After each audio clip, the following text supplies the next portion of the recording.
పతివశ్యం అంటే ఇంటాయన్ని వశ్యం చేసేది. కలత్రవశ్యం అంటే ఇంటావిడ్ని వశ్యం చేసేది. అందులో తప్పేం లేదు. ఇప్పుడు మనం ఒక ఉదాహరణ చెప్తా. ఒక ఆవుని పెంచుతాం.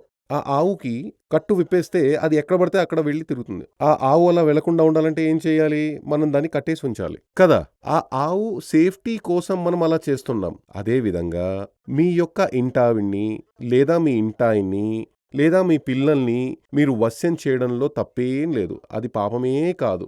అది అపచారం కాదు. మంచి కోసం చేసే విషయం మాత్రమే. మన జాతకంలో ఎప్పుడైతే సంతోషకరమైన కుటుంబం జీవితం లేకపోతే, మీరు పెళ్ళికి ముందే ఎన్నో కోరికలు ఉంటాయి కదా! నా కుటుంబ జీవితం ఇలా ఉండాలి. నా దాంపత్య జీవితం ఇలా ఉండాలి. ఆ విధంగా అనేక కోరికలుంటాయి. కానీ, ఆ విధమైన కోరికలు నిజమయ్యే కుటుంబ జీవితం లభించిన వాళ్ళు 10% మాత్రమే ఉంటారు. 10% అయినా ఉంటారనేది సందేహమే. చాలా మందికి